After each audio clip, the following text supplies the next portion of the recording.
O que faz uma pessoa ter uma carreira de sucesso? A minha convidada de hoje é mãe e foi uma alta executiva, mas ela fez uma transição de carreira brilhante e hoje ela é fundadora da marca de moda Gávea, uma marca de cachimbo colorido de Nova York. Vamos juntos conhecer um pouco da carreira da Paula Dias? Oi, Paula, tudo bem? Tudo bem, Lia? Seja bem-vinda ao Carreira e Você. Obrigada. É uma honra, tá? Poder falar com você. Ainda mais que você tem um tema que é um tema que eu trabalho há muito tempo sobre transição de carreira. Então, eu tô muito feliz que você está aqui com a gente hoje, tá? A honra é minha, obrigada. E aí, eu queria que você começasse a falar sobre a sua formação acadêmica, quais foram os seus estudos, o que você queria fazer desde o começo. A minha história vai ficar longa, mas eu acho que é importante contar um pouco de onde eu vim para que os passos da minha carreira façam sentido. Total. Os meus pais são engenheiros, tanto minha mãe quanto meu pai. Eles trabalharam em empresas dos seus pais, empresas familiares de engenharia. Nós somos de Minas, né? Minas tem muita engenharia civil e depois, hoje eles são sócios, meus pais, trabalham juntos em empresas tanto de engenharia civil quanto de mineração. Mas ambos, tanto meu pai quanto minha mãe, eles têm um pezinho, uma veia lá no fundinho artística que eles não trabalharam profissionalmente. Meu pai tem uma paixão pela música, o que ele acho que gostaria talvez de ter.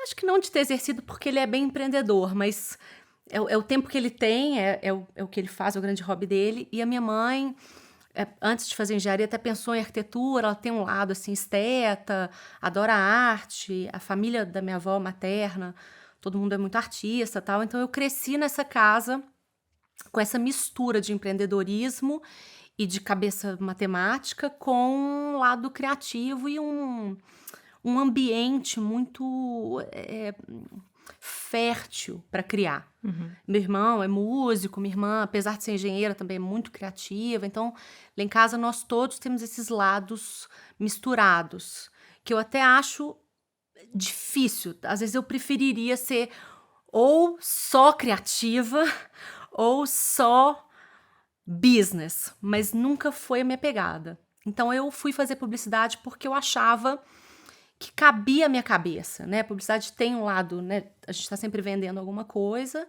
mas de uma forma, né? Usando a criatividade para fazer isso. E eu achava que a publicidade falou, não, isso aqui vai funcionar para mim.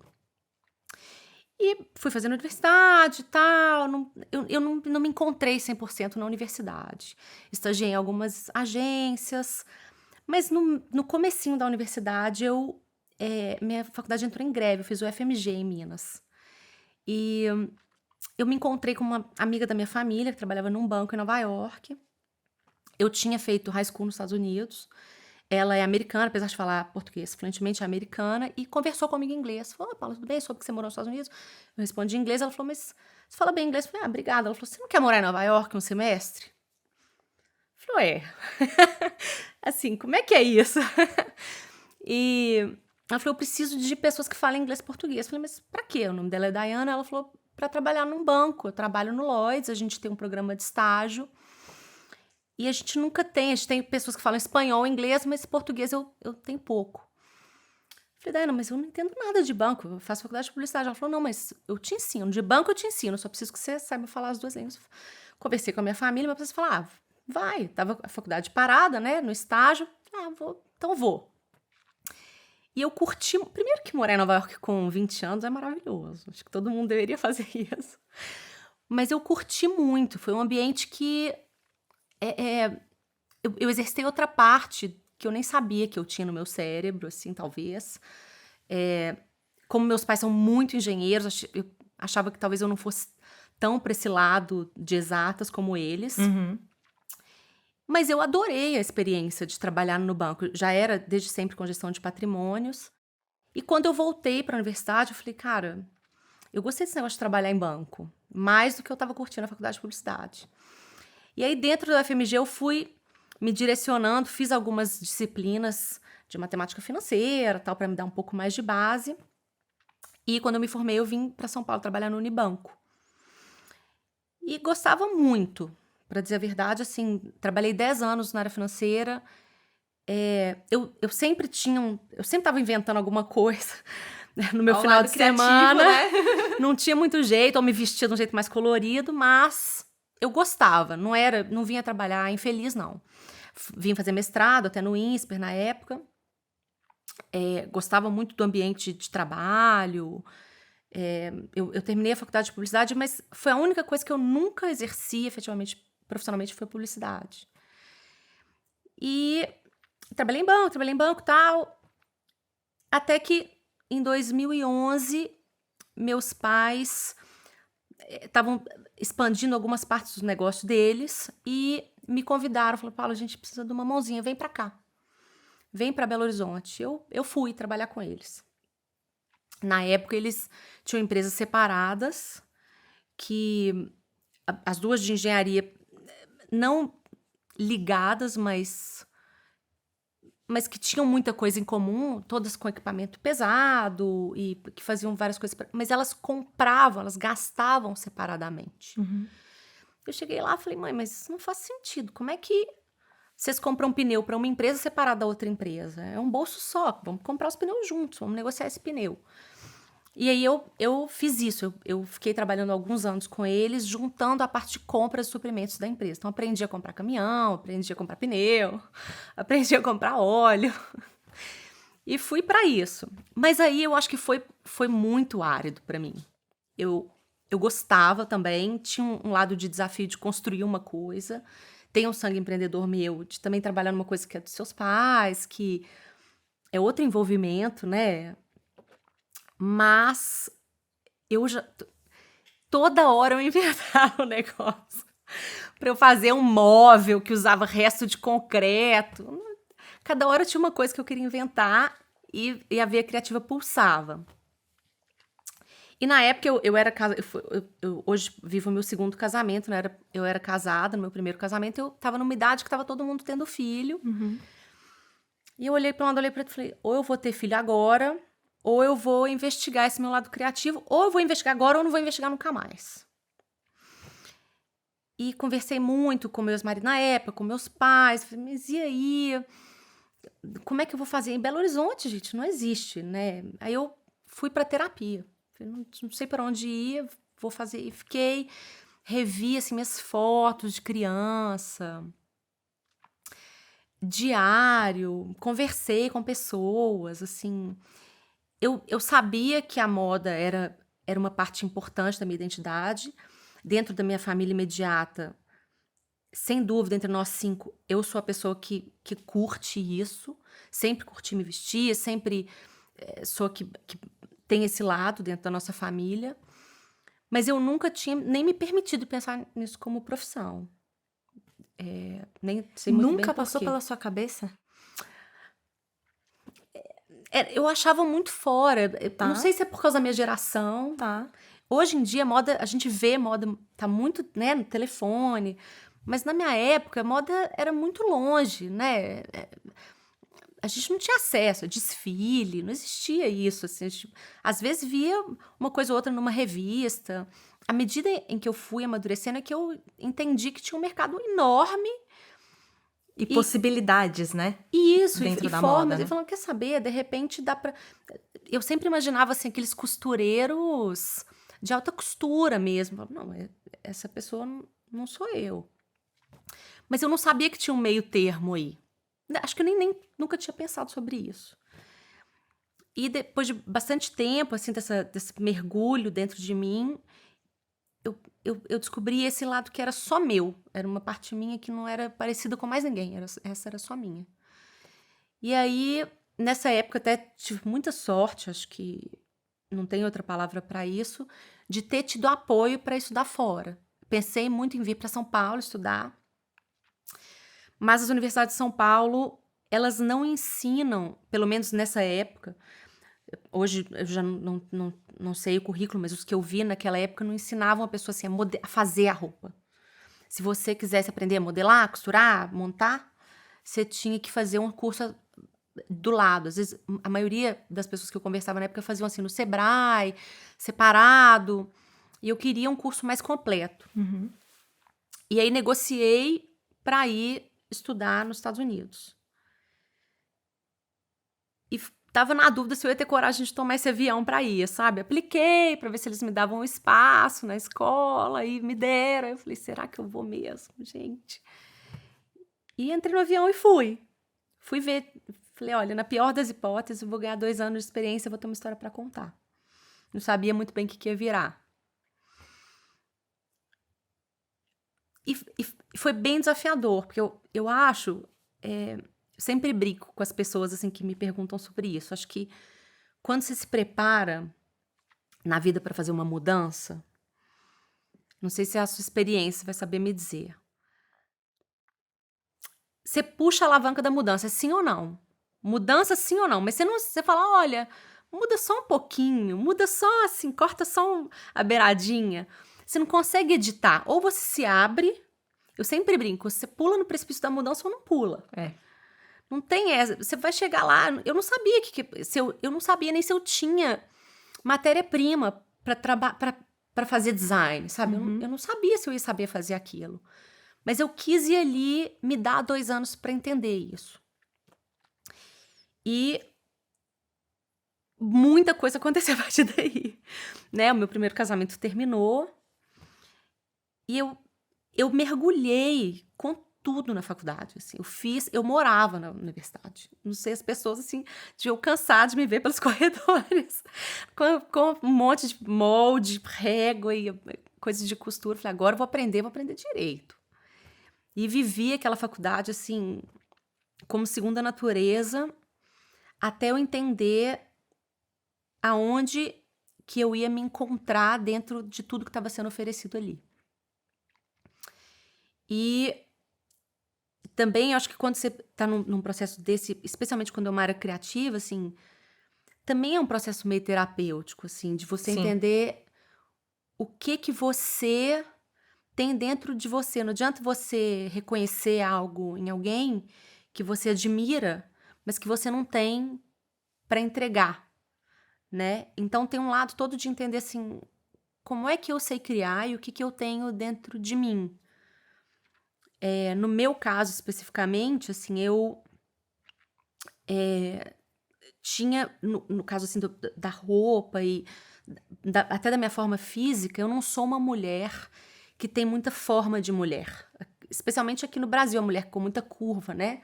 Eu fui adolescente na década de 90, que a referência eram mulheres com muita curva. Até a chegada, de repente, até no mundo da moda, de Kate Moss, tá? Essas mulheres mais magras que acontecem depois, mas não existia.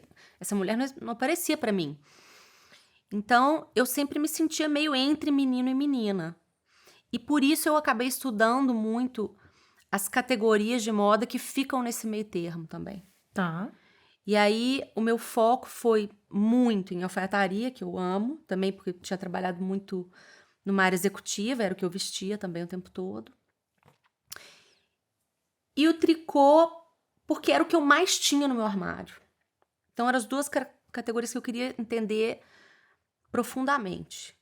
Também porque eu acho que eram as categorias mais fáceis de fazer, de ficar no meio, né? Você consegue roubar um tricô do marido, do pai, né? Passar pro filho.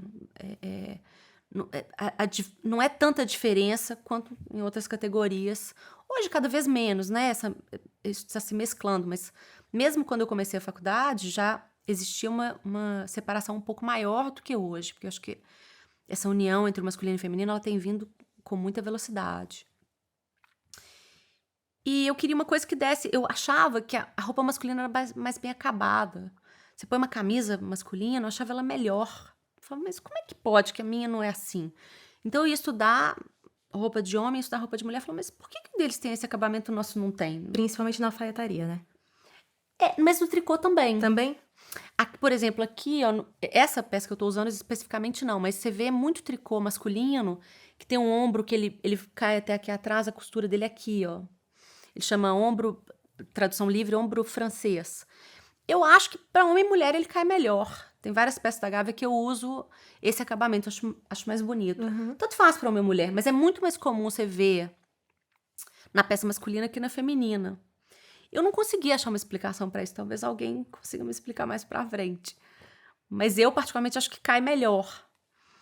E mesmo quando você pega o tricô, se for modelar para o corpo feminino, o que eu fui entendendo à medida que eu colocava tricô nas pessoas que eu conhecia, nas pessoas próximas, é que a mulher também não quer um tricô muito acinturado. A gente usa reto.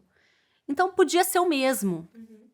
O que em termos de negócio, inclusive, é mais eficiente, né? Pra que eu tenho que fazer um modelo de mulher e um modelo de homem? Posso fazer um só, né? Cai melhor nos dois. E aí, fui estudando isso durante a faculdade e tudo mais. Quando chegou na hora de acabar, a alfaiataria, ela tem um limite, eu acho. Pra mim, pessoalmente, a melhor alfaiataria é a sob medida. E esse é um processo que ele é muito artesanal, né? O ideal é que a pessoa pegue, veja se aqui tá legal. Até hoje você vai, nem precisa ser muito caro o terno, por exemplo. Você vai na loja, a loja ainda arruma aqui, às vezes a manga, né? Às vezes até aqui um Aqui pouquinho o o ombro. ombro, né? Também, sim. Na alfaiataria feminina, infelizmente, a gente não vê isso tanto. Aí, só em marcas mais caras que você já vê esse tipo de serviço. Mas na alfaiataria masculina isso é comum. E eu achava que era difícil você escalar isso. Mas isso já tem. Não achava que tinha tanta coisa assim diferente. E o tricô não. Acho que o tricô, ele tinha algumas possibilidades hoje que me atraíam mais. Primeiro, em termos de sustentabilidade, porque o melhor tricô também, na minha opinião pessoal, é o tricô de fibra natural, né? Eu uso cachemir, que é fibra natural. Agora eu uso blend de cachemir com algodão ou seda. O toque é incrível, a durabilidade é incrível e biodegradável. Você põe um cachemir desse aqui na terra, 3 meses depois não tem cachemir mais nenhum. Acabou. Então, e além do mais, quando você tricota uma peça dessa aqui, não tem sobra. O tanto de material que eu compro é o tanto de tricô que sai da máquina. Tecnologia incrível. Inacreditável, assim. E o tricô, ele é um programa de computador. Eu modelo na mão, né? Até porque eu não tenho máquina de tricô né, no meu estúdio, mas quando você passa para um programador, aqui nessa peça, por exemplo, ele vai fazer 3 programas. A frente, você vai ver que tem a costura aqui, tem um painel. Das costas, as mangas são 2 painéis iguais. Depois vem uma máquina quase manual, no caso do cachemir, que ela faz essa costurinha aqui. Já existem máquinas que não fazem nem isso, nem costura isso mais. A peça já sai 3D. Você faz o programa, sai 3D. Isso eu achava maravilhoso. Eu falava, gente, isso é maravilhoso. Eu que tenho esse bração, tudo fica curto. Eu posso fazer um programa que pra mim tem 2 centímetros a mais, entendeu? Eu achava aquilo maravilhoso. E eu achava que tinha mais jeito de ficar mais contemporâneo, mais tecnológico. Tinha mais solução pra frente dentro do tricô do que dentro da alfaiataria. Que é mais tradicional, talvez. Eu não consegui visualizar, talvez haja uma solução que seja super high-tech de alfaiataria, eu tô falando bobagem, mas eu não visualizei essa solução. E o tricô, ele se mostrou pra mim como uma coisa assim, e quanto mais eu ia conhecendo daquela área, mais eu me apaixonava, assim. Eu vou nas fábricas, eu não consigo acreditar no que sai da máquina, assim. Agora a gente fez a última coleção nossa, é uma peça super conceitual, que é um macacão, assim, parecendo de mergulho, e ele parece um neoprene, ele é todo tricotado, ele saiu 3D tricotado, igualzinho um neoprene, inacreditável, parece emborrachado, assim. Como é que pode que você pegou uma linha e inventou e fez um programa de computador e a máquina cuspiu aquilo, não consigo acreditar. E é isso, tudo de fibra natural, sustentável, assim, eu acho que assim, tem muita possibilidade dentro dessa área. E aquilo me encantou muito, assim. Então foi para aí que eu foquei, sabe? Que eu virei o meu olhar nessa hora. E eu tive a sorte de estudar numa faculdade que o céu é o limite em termos de recurso, né? O campus da Parsons, assim, não tem o que você não tem acesso. É uma das melhores faculdades de moda do mundo. Então, tem a equipe é incrível, os colegas, tá todo mundo ali levando tudo muito a sério. E o que você quer de informação e de referência é só estender a mão que tá aqui do lado, sabe? isso foi um privilégio, assim, não consigo estimar. Eu sempre acho que, assim, independente do rumo profissional que você vai tomar, para mim, educação é o primeiro passo sempre. Sempre. E na Parsons tinha alguma outra pessoa como você, que já tinha uma profissão, fez uma transição, ou a maioria era jovens que já estavam começando na sua primeira carreira? Não, várias pessoas trocando de carreira. Eu tinha colegas advogados, eu tinha colegas. Eu tinha uma colega asiática que tinha feito faculdade de medicina e resolveu ir para moda depois. E eu tenho colegas que fizeram a faculdade de moda e foram para outra área depois. Não exerceram. A Parsons é a universidade dentro dos Estados Unidos que tem a maior população de fora dos Estados Unidos, proporcionalmente. Eu acho que é mais de 50%, se não me engano, na faculdade de moda, dos alunos não é americano. Então tem de tudo, que eu achei até muito rico, na verdade, né? Assim, você conseguir ter essa troca. E a moda, ela quando você pensa ela como fenômeno assim, quase antropológico, assim, ela fala muito de identidade. Então, tinha muita gente ali que estava. Eu acabei descobrindo o meu caminho mesmo, que foi profissional. Mas, no fundo, o que eu fui fazer lá foi descobrir quem eu era e que caminho que eu queria tomar sem querer agradar ninguém. Só para mim, um caminho só para mim. Que falava da minha natureza, que falava de quem eu era e do que eu queria colocar para fora. E eu acho que tava todo mundo ali fazendo a mesma coisa, sabe? Eu acho que tava todo mundo ali tentando se descobrir primeiro e alguns se descobriram fora desse mercado profissional e alguns se descobriram dentro. A arte tem esse poder, né?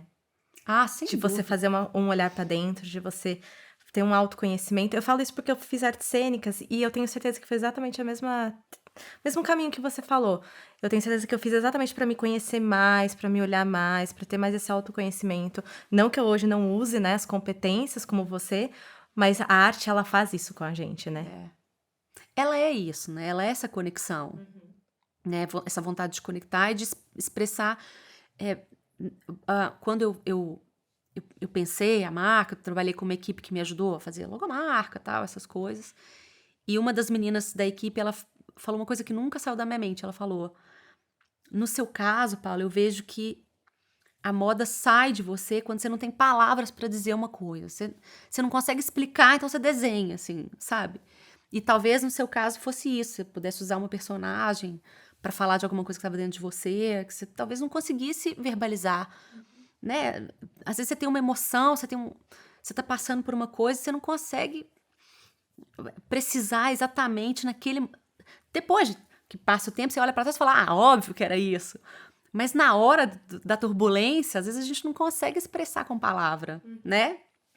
Eu, pelo menos, às vezes não consigo. E a moda, ela sai muito nisso. Eu acho que, assim, trabalhar, no meu caso, assim, com moda autoral e ter uma marca de moda independente e tal, ela sempre fala da sua experiência, né? Ela sempre fala do que você tá vivendo naquela hora. Cada coleção tem um pedaço daquele momento, sem dúvida. E como que surgiu a Gávea? Então, quando eu decidi trabalhar com tricô, decidi que era isso mesmo, eu queria fazer esse negócio que pudesse ser unissex e tudo isso, aí eu fui entender, assim, o que ia ser a identidade criativa daquilo ali, né? Então, assim, o que tinha no mercado, o que não tinha, e onde é que tava esse white space, assim, porque não ia adiantar, por exemplo, se eu fosse fazer um cachemir, sei lá, azul marinho com um zíper aqui, com quem que eu ia brigar, sabe? Tem no mais barato do mercado e tem no mais caro do mercado. Não tinha espaço para eu entrar. E eu acho que tinha lugar nesse produto que tem uma preocupação com ambiente e planeta no sentido amplo. Acho sustentabilidade uma palavra até meio gasta, mas não consigo achar outra. Acho que tem, assim, pensar em tudo, desde o material, nas relações de trabalho, no futuro dessa peça, o que é. Por que você vai colocar mais uma peça no mundo, né? Assim, se for para colocar uma peça de pouca durabilidade, vale a pena a gente gastar esse tempo e esse trabalho para essa peça durar 1, 2, 4 anos na casa dessa pessoa? Talvez sim. Para mim, não. Eu queria trabalhar com bem de qualidade muito alta e durável. Do contrário, para acabar no lixo, não me servia. Mas aí é isso. Se eu fosse fazer isso eu sempre achava assim, se vê cachemira, assim, geralmente quando você pensa cachemira, é best clássico, né? Bege. Sempre bege, nunca colorido. Ou no máximo, assim, quando você tá se sentindo muito, assim, que você quer usar é um azul marinho, no máximo. Um azul claro. O preto. Porque as pessoas pensam, dura muito, então eu quero um clássico. Eu pensava, cara, mas por que não pode durar muito ser cor-de-rosa? Todos os meus, só posso vestir preto a vida inteira? Se eu quiser um cor-de-rosa que eu uso todo inverno. E eu, morando em Nova York, 6 meses do ano eu sinto frio. Não é que eu uso 1 mês do ano cachemira, eu uso 6. Todo dia eu vou vestir preto? Não, posso vestir preto e amanhã vestir cor-de-rosa, e aí depois vestir azul marinho e depois vestir amarelo. Não preciso todo dia, né, vestir um. E eu achava que faltava, eu acho isso ainda, que faltava essa coisa assim, qualidade alta, criatividade alta. Achava que tinha qualidade média, criatividade alta, qualidade baixa, criatividade alta tem muito, mas qualidade muito alta e criatividade muito alta achava que não tinha. Falava, ou tem, mas também, como eu, assim, coisas pequenininhas. Eu falei, não, aqui dá pra eu colocar minha mão, aqui tá cabendo o meu. E fui pra rua, fui andar por Nova York, falei, e aí, o que eu vou desenhar? Vou comprar cachemira, mas vou fazer o quê? E saí literalmente com um bloquinho na mão e com uma máquina de fotografar telefone, né? E fui fotografando tudo que eu queria colocar, tudo que eu tava chamando minha atenção. E tudo que chamava minha atenção era só obra. Eu falava, gente, mas Nova York inteira só fica em obra. O que acontece com essa cidade? Nada aqui permanece. Que coisa mais transiente esse lugar. E eu chegava em casa, falava com meu marido, falava, mas olha, me explica isso. Você já reparou tanto que aqui tá construindo toda hora? Ele falava assim, Paulo, quem tá construindo é você. Tem coisa que tá aqui em Nova York há 100 anos, 200 anos, eu sei que tá aí. Eu falei, cara, você tem toda a razão, eu tô mesmo. Eu tô em construção. Tô em construção da minha marca, da minha vida, da minha história. A essa altura do campeonato, do meu segundo casamento. Eu tô construindo mesmo. Então, a primeira coleção que eu fiz pra Gávea, ela tinha só a identidade de coisa em construção da cidade de Nova York, que era onde eu tava escolhendo fazer a minha vida. E eu falei, vou pegar tudo que eu acho cool, tudo que eu acho legal, e vou estampar num suéter e vou ver como é que vai ficar. E assim eu fiz. Falei, por que não? Qual é a resposta errada? Sabe? Eu queria arriscar.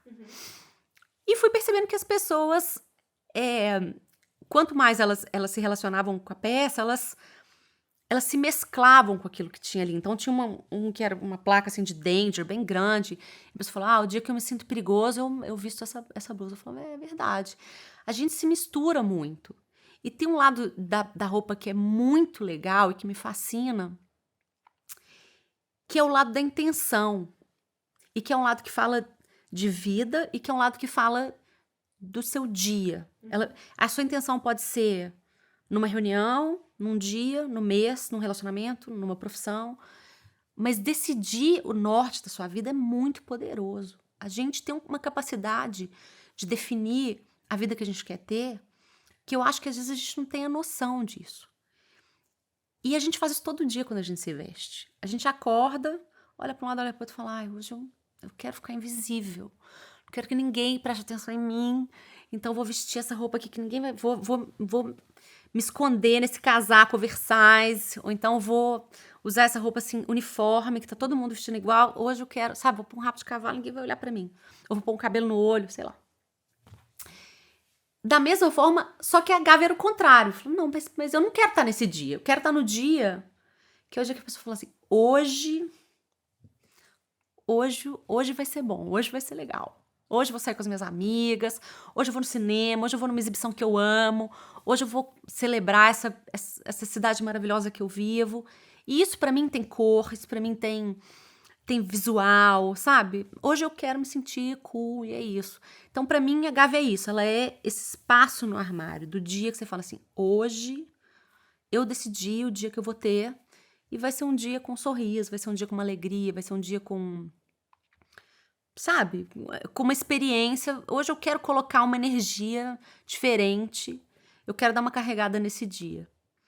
E eu queria estar nesse lugar, sabe? E foi aí que essa coisa assim de misturar a identidade com a intenção, até hoje, todas as peças que saíram desse think tank, acaba que eu gosto de colaborar. Então, assim, toda vez que eu tenho uma ideia ou que eu quero começar a desenvolver uma coisa, eu importuno as pessoas. Eu importuno as pessoas ao meu redor. Falo, mas me conta, o que você acha sobre isso? Mas é assim mesmo. Você gosta? Você acha? Quando você faz isso, você acha isso? Mas você acha que quando eu sento com alguém e começo a falar sobre a vida profissional, eu falo, como que é a sua carreira? Mas como que você decidiu essa? É igualzinho, a mesma coisa. A gente é o nosso universo, né? É o que a gente gosta. E acontece que deve ser uma das suas características. Você deve ser curiosa. Muito. Que É demais. curiosidade com criatividade é excelente pra você no seu negócio, né? Então, isso também faz acontecer, né? É. E aí fui brincando com isso. A segunda coleção eu brinquei com drinks. Eu achava que, da mesma forma que você escolhe roupa de manhã, quando você sai e toma um drink, você também escolhe a sua noite. Acho que assim, tem a noite, ou dia, né? Tem a noite da taça de champanhe, mas tem a noite de um shot de tequila, mas tem a noite... E tem uma escolha de experiência ali, né? Olha, essa é a experiência que eu quero ter hoje. Eu quero ter uma experiência taça de vinho tinto, whatever. E aí, mas você também pode vestir essa experiência. Eu queria brincar com isso, sabe? E essa foi a vez que, assim, isso foi o que mais aconteceu. Essa coleção de drinks foi a nossa primeira, assim, deslanchada. Foi a coleção nossa que vendeu mais, assim, que começou a acontecer mais, que a gente veio pro Brasil, vendeu super bem aqui, que a gente vendeu bem lá também e tal. Porque as pessoas entraram muito nessa brincadeira de falar, olha, eu sou o que eu visto e o que eu escolho, e tem uma brincadeira misturada, divertida aí. E então a gente tem ido muito pra esse lado, sabe? Assim, a coleção que vai sair agora brinca com isso também, com essa coisa gráfica e colorida. O tema da coleção é a primeira palavra que meus filhos falaram, que é água. Água? É. Os dois falaram a mesma. Eu tenho gêmeos, né? Uhum. E os dois falaram a mesma, água. E quando eles falaram essa palavra, eles são bilíngues, então eu falei, mas como é que pode uma criança primeira não fala mãe, não fala pai, fala água? Mas que palavra difícil de você ajudar uma criança a definir, porque tem tanto, ela sai na chuva, é água, ela mergulha e toma banho, é água, ela tem sede, ela toma água. Ela vai achar que toda palavra tem essa vastidão? Não é, mãe é só uma, água é um monte. E eu falei, não, isso tem que ser uma coleção, tá muito grande pra ser só uma situação entre eu e meus filhos. E da mesma forma, isso também, a coleção tem um monte de gráfico e assim, quem você é nisso daí, sabe? Nessa relação e trazendo desse universo. E cada vez com muita leveza, sabe? Acho que assim... é bom trazer sorriso, é bom trazer coisa boa pro mundo, sabe? Uhum. Ainda mais com coisa artística, assim. É o que eu curto e é o que eu sou também. É o que eu quero colocar pra fora. Quantos anos tem a Gabi?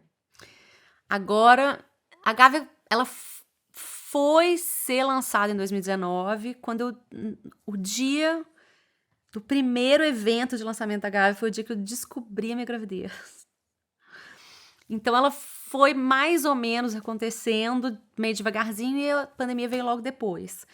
No final das contas, ela começa entre 2018 e 2019 bem devagarzinho, mas esse ano de 2022 foi o primeiro ano de negócio mesmo da Gávea, assim. Foi o primeiro ano que a gente viu, sabe, assim, que eu vejo pessoas... Outro dia, tô aqui no Shopping Guatemi, tem uma pessoa que eu nunca vi na minha vida usando um suéter que eu fiz.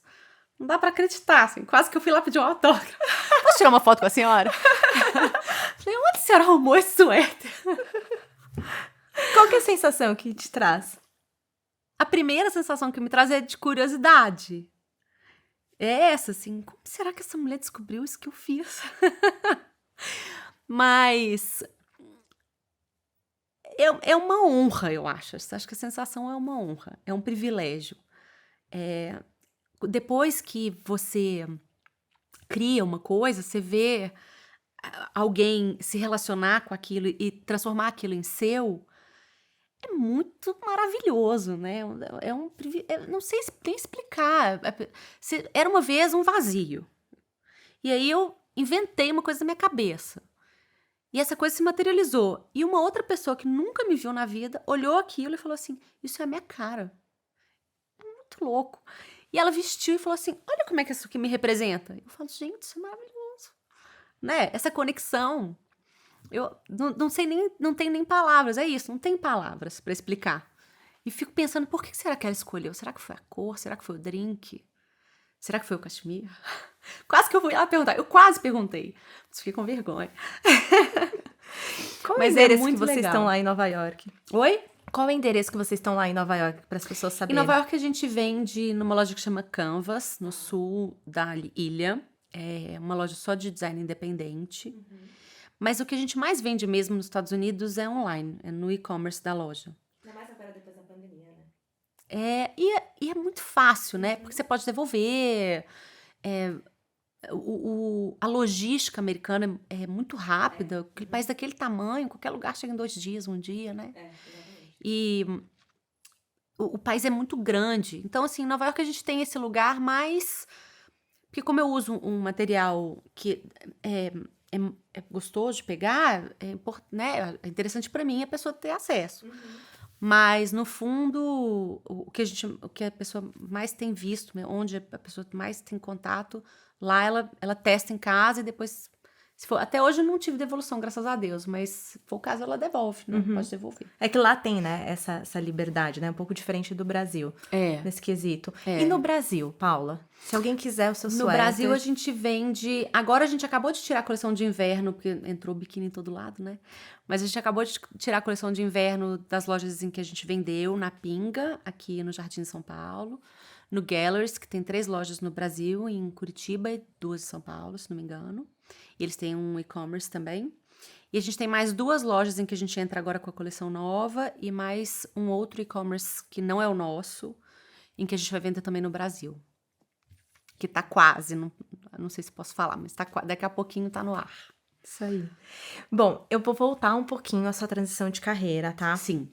Como eu falei no início, ela foi belíssima. Mas a gente sabe que transição de carreira, ela é dolorosa ao mesmo tempo.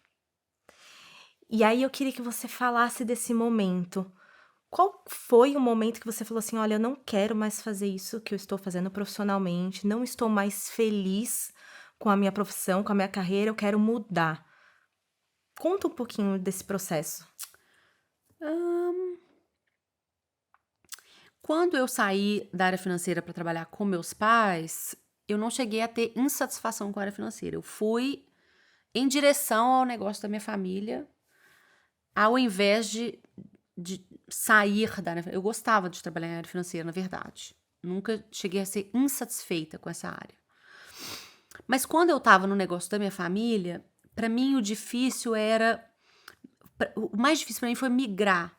Eu sempre trabalhei em empresas muito grandes. E aí, ir para uma empresa familiar foi difícil para mim na vida. Não foi nem tanto na vida profissional, mas foi mais no pessoal. Porque eu vim cheia de intenção de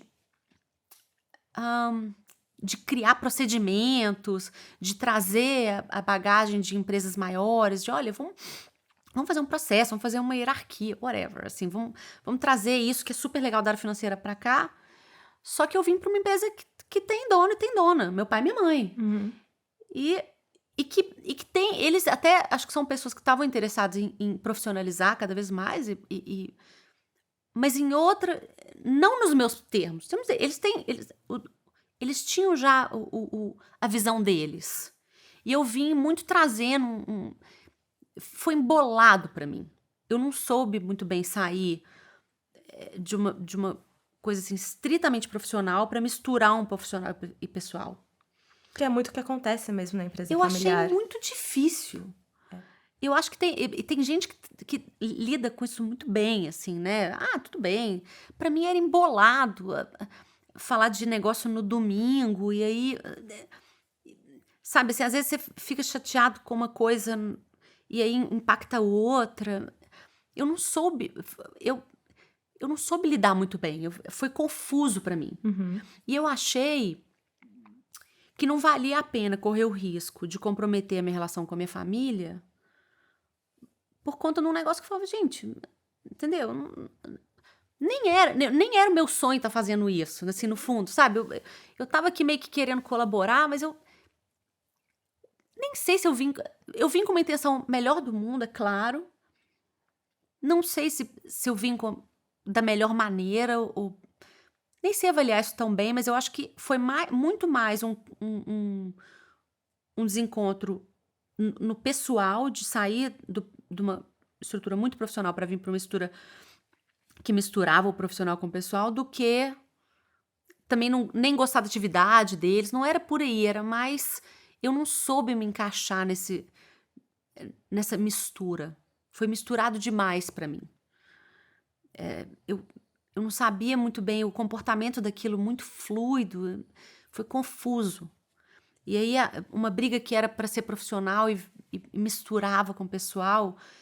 Eu não sei se talvez seja porque eu sou pisciana, eu não sei muito bem, mas aquilo me embolava, era ruim para mim, sabe? E eu falei, mãe, isso aqui não tá funcionando. Eu prefiro achar um outro caminho. Os conflitos profissionais, eles estão ficando muito grandes. E é isso, assim, você não pode discutir, sei lá, um contrato na sexta-feira e ter um almoço de domingo desagradável, sabe? E eu acho que, assim, era um monte de gente tentando acertar e que acabava, às vezes, se machucando. Eu falo, mas isso não tá fazendo o menor sentido. Pra quê? Entendeu? E aí, quando você começou a olhar para dentro, como foi esse processo para você? Eu acho que eu nem sabia o que eu estava procurando direito. Tá. Quando eu fui sentindo essa mistura toda com a minha família, e era isso, assim, você tá numa reunião, mas não é o seu chefe, é o seu pai, e os seus colegas são os funcionários do seu pai, mas você é a filha. Aquilo tava muito confuso. Eu falei, preciso começar a me resolver. Não dá. Eu senti que eu ficava muito. Que eu tava muito choramingando aquilo, sabe? Eu falei, não, isso aqui não tá legal. Não quero ficar choramingando esse negócio. Preciso resolver. O que eu tô fazendo de errado? Não conseguia entender qual era o problema. Então eu arrumei um terapeuta, cheguei lá, no primeiro dia, e falei assim: olha, eu não quero mais resmungar. Eu quero ser a dona da minha vida, tomar responsabilidade pela minha vida, e agora eu vou fazer o que eu quiser e não vou responsabilizar mais ninguém. Não é o meu pai, minha mãe, meu fulano, ciclano, beltrano. Eu quero tomar as rédeas. Mesmo que seja para ficar na empresa da minha família. Então eu vou ficar pela minha decisão e também não vou responsabilizar mais ninguém. Eu queria tomar... Eu achava que estava muita gente misturado na minha vida ali, sabe? Assim, não sei se faz sentido isso. Total. É Sabe? exatamente Quando esse você processo. transfere essa responsabilidade para alguém. E as pessoas transferem para muitas pessoas. Elas podem transferir para o chefe, para a empresa, para o país, sei lá, para a política. 100%. Pro marido, pro filho. Eu não faço filho, isso, pro mas é porque marido. meu filho não sei o que lá. Exato. Então, cara, É eu quero super parar de comum. responsabilizar todo mundo. Eu vou responsabilizar só eu. É um primeiro passo. E não quero mais... Eu quero ficar numa boa. Eu não sou uma pessoa que gosta de brigar. Então, pra mim tava ruim, tava desconfortável. Então eu cheguei lá e falei, olha, eu quero parar de resmungar. Vou ter que descobrir qual que vai ser o caminho. E aí eu fui contar minha história pra esse terapeuta, entendeu? Cheguei lá e falei, cara, e aí? E ficamos naquilo. E escrevia, fazia esquemas coloridos pra tentar entender, assim, o que eu tava procurando naquelas sessões, sabe? E a moda, ela foi aparecendo sorrateiramente nas minhas sessões. Ela foi aparecendo de leve e eu arrumava costureira em algum lugar em Belo Horizonte pra criar um negócio, comprava um tecido aqui, falava assim, vamos fazer uma blusa aqui, dava pra alguém, falava, veste essa blusa aí, vê se tá legal. Mas me frustrava, porque eu dependia de uma pessoa, eu não sabia fazer, eu ficava pedindo, mas eu não quero esse acabamento, minha senhora, isso aqui, eu queria mais, a senhora não pode fazer menorzinho? Ela falava, não, eu falava assim, mas não é possível, tenho certeza que a senhora é capaz de fazer menorzinho do que esse aqui, será que não? Eu não sabia fazer, como é que eu ia, entendeu? Eu falava, aquilo me frustrava, aquilo não ficava do jeito que eu queria. E um dia eu fui visitar meu irmão nessa época morava em Boston, eu tava com a minha mãe lá, e eu tava irritada. Falei, ai mãe, não tá legal, tá esquisito. E nessa época, meus maridos me pressionavam muito pra engravidar. Falavam, tá na hora, pela sua idade, não sei o quê. E eu falava pra minha mãe, mãe, como é que eu vou ter uma criança, virar pra essa criança e falar, siga seus sonhos, faça o que você é bom, não sei o quê. Se eu não tô fazendo isso, como é que meu filho vai virar pra mim e falar assim, ué, mãe, você não fez? Aí eu vou falar, você tem toda razão. Então, eu sentia que eu não tinha moral, sabe? E fiquei nisso, demorou um tempão. Até a hora que essa névoa foi se formatando, essa coisa. E aí a moda foi tomando conta do meu imaginário, assim. Sonhava com isso, desenhava no final de semana. Falava, cara, isso aqui tá guardado há muito tempo. E a minha avó, mãe da minha mãe, que foi uma grande amiga a vida toda, ela costurava tudo, fazia, na época das nossas avós era comum a avó costurar, né, roupa pra todo mundo, ela fez os vestidos de noiva das irmãs, eu tinha um DNA ali que eu não tinha mexido nele ainda. E eu conversava com a minha mãe e falava, mãe, será que eu faço um curso online? Eu descobri que tem essa faculdade lá em Nova York, que tem uns cursos que dá pra fazer online. De repente eu faço, minha mãe olhava pra mim e falava assim, filha, se tiver alguma coisa na sua vida que você vai estudar assim, à distância, vai querer ir lá, você quer pegar, vai lá fazer. Eu falava, mãe, mas como é que é isso? Pegar um avião para outro lugar? Minha mãe falou, vamos dar um jeito, filha, calma. E a gente foi achando essa solução. Então, não foi uma mudança de carreira, assim, de um dia para o outro. Foi uma mudança de carreira, assim, deixa eu entender. Será que eu tenho coragem de descobrir um lado meu que eu nem sei olhar no espelho direito? E na hora de fazer isso, o que eu vou fazer com essa informação? Eu não sabia.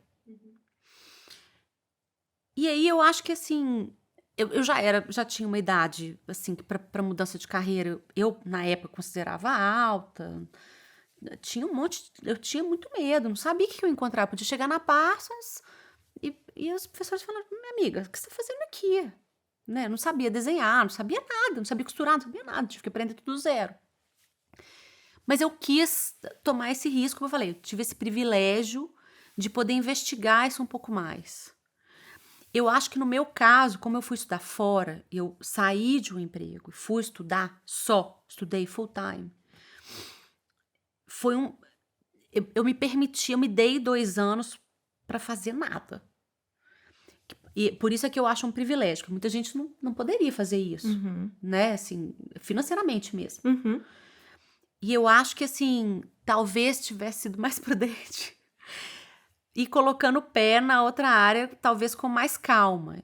Eu queria muito ir lá fazer essa investigação. Eu estudei muito história da moda, antropologia, não sei o que lá. E eu queria entender a função social da moda e tudo mais, porque no fundo eu estava querendo entender. Era isso mesmo que eu queria fazer ou não? Foi um processo muito pessoal meu, muito mais do que profissional. Por isso que, na verdade, não existe certo e errado. Como você fala, eu acho que eu deveria ter colocado um pé aqui, outro aí. Não, porque ele é pessoal. Vai depender do seu momento pessoal, como você está.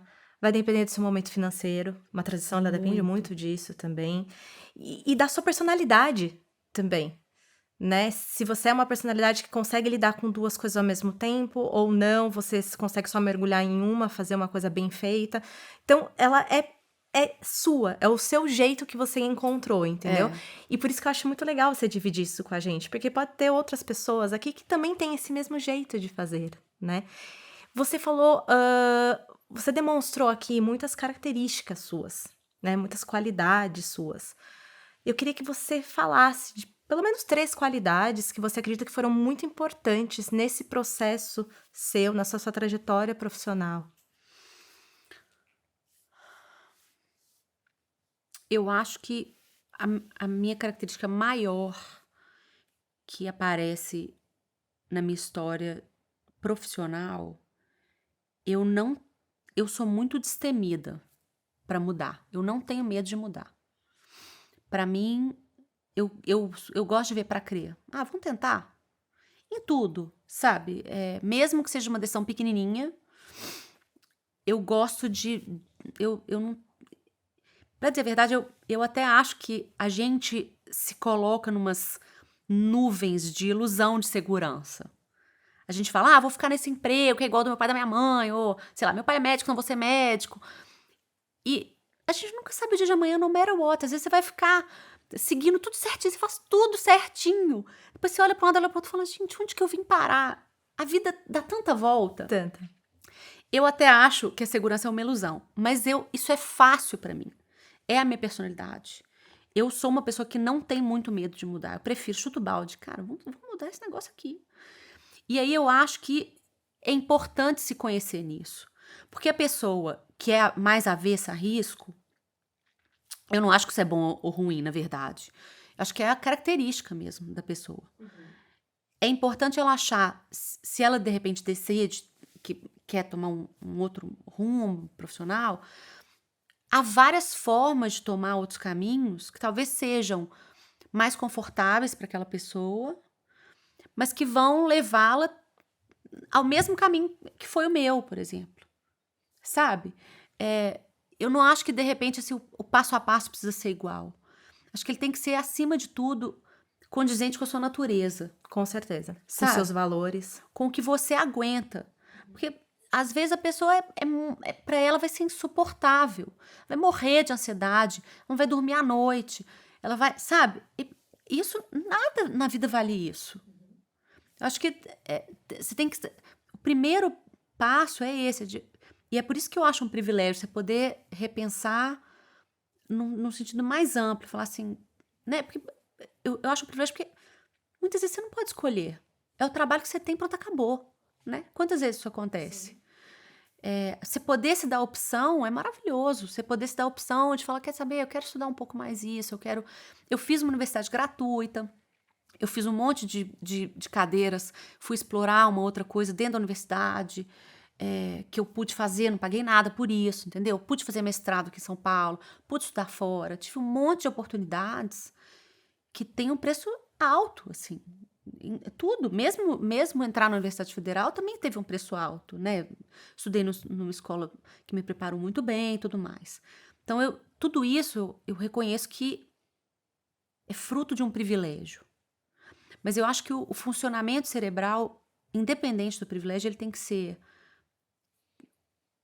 É de tentar reconhecer as partes de si que são prevalentes. Eu, por exemplo, sou muito... Eu tenho personalidade muito forte. Eu tenho facilidade de... até mesmo de empreender, de tomar o risco e falar assim, não, isso aqui vai ser o meu, é esse. De colocar o meu na reta, assim, sabe? Falar, eu quero fazer esse aqui, vamos ver se vai dar. Mas eu cresci numa família de empreendedores, meus pais, minha mãe é empreendedora, meu pai é empreendedor. Para minha geração, tinha várias amigas que as mães nem trabalhavam. Nada de... Não que seja melhor ou pior, mas eu tive um exemplo maravilhoso dentro de casa. Né? Então, é mais fácil para mim. Eu tive esse privilégio de ver minha mãe criar um negócio dela, de criar o modelo que era bom para ela. Eu tive isso dentro da minha casa, eu vi ela fazer isso. Então, para mim, isso não era tão fora. Não, eu vi aqui, minha mãe acabou de fazer isso, também posso fazer. Então, era parte integrante de quem eu era. Eu acho que o importante é cada pessoa gastar o máximo de tempo que ela pode tentando identificar as partes dominantes da sua personalidade. E o que é... Algumas coisas, assim, para mim, por exemplo, a coisa insuportável é aquele... Ai, devia ter feito isso. Ai, por que eu não tentei isso? Por que eu não fui lá ver a pessoa? Por que eu não fui lá conversar com ele? Para mim, não fazer é insuportável. A inatividade, a passividade é insuportável para mim. Não ir lá olhar, sabe? Tem um buraquinho de fechadura ali. Eu quero saber o que tem ali. Mesmo que eu não vá tomar decisão nenhuma com aquilo, eu quero ir lá, eu olhar. A pessoa fala assim, olha, Paula, nem vai ver esse filme que é ruim. Eu falo, não, eu vou ver. Aí eu vou fazer minha opinião, vou, né, decidir o que eu acho. E eu te falo se eu também achei ruim. Sabe? Eu sou muito assim. Que eu até acho não maravilhoso, assim. Mas é uma característica sua, né, Paula? Às vezes acho que eu podia ser menos cabeça dura. Mas essa identificação que eu acho que é a chave, sabe? Paula, você contou muitas coisas interessantes aqui pra gente, da sua carreira, da sua trajetória profissional. Mas quando você olha lá atrás, quando você começou na faculdade de publicidade, e até hoje, o que você criou, a marca que você criou, qual que é o sentimento que te vem? Acho que o meu sentimento maior é de gratidão. É sentir que eu tenho a oportunidade de tomar uma decisão na vida profissional que é uma expressão honesta de quem eu sou na vida pessoal, é incrível. É incrível. Eu acho assim indescritível. Você poder criar um negócio de acordo com seus valores, você criar, formar uma equipe com o que você acredita, conectar com pessoas que pensam junto, que querem fazer junto, sabe? É indescritível, é uma gratidão muito grande, sabe? Você seguir o seu verdadeiro, a sua verdadeira natureza, o seu eu, assim, nesse aspecto, poder exercitar isso, acho que independente de ser num negócio próprio ou como parte de uma organização, você fazer uma coisa que você acredita, que você sente que que, sabe, todo dia você vai trabalhar e fala assim, cara, por exemplo, quando eu trabalhava em banco, de outra forma eu sentia isso também. O banco é uma prestação de serviço, totalmente diferente, não há espaço para criatividade nem nada, mas eu amava ser capaz de surpreender um cliente com um serviço bem prestado. Isso me dava uma satisfação enorme. E eu também era grata por isso. Na época, eu trabalhava numa área do banco, de atacado, em que a gente tinha uma relação muito profunda com os clientes, né? Grandes clientes. Não é igual aquele cliente que você vê de vez em quando numa agência bancária, por exemplo. Não, clientes que você fica anos atendendo um cliente e tal. E poder conhecer um cliente e tratar, e cuidar daquele cliente, aquilo me dava uma satisfação enorme. Falei, cara, não, agora eu vou fazer isso aqui, o cliente vai curtir isso, tal. Você pensar isso e fazer um negócio, sabe, bem cuidado, bem feito, aquilo me dava uma satisfação enorme. Então, acho que não necessariamente só como empreendedor, que é bem direta essa ligação, né? O negócio é uma extensão de você. Mas mesmo dentro de uma organização, você poder fazer o que você acredita e o que respeita a sua natureza é maravilhoso. Eu acho que é um grande privilégio mesmo. Obrigada, tá? Eu que te agradeço. Obrigada por ter aberto o seu coração, aberto a sua vida profissional, contado detalhes tão ricos, assim, detalhes muito pessoais, mas que vão ajudar muito as pessoas. Obrigada mesmo, tá? Imagina, Foi eu um te agradeço. prazer.